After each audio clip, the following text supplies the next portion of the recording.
Hello, xin chào các bác nhé.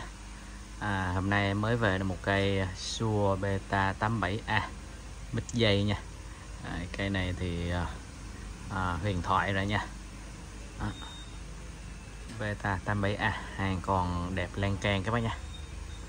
Còn rất là đẹp nha.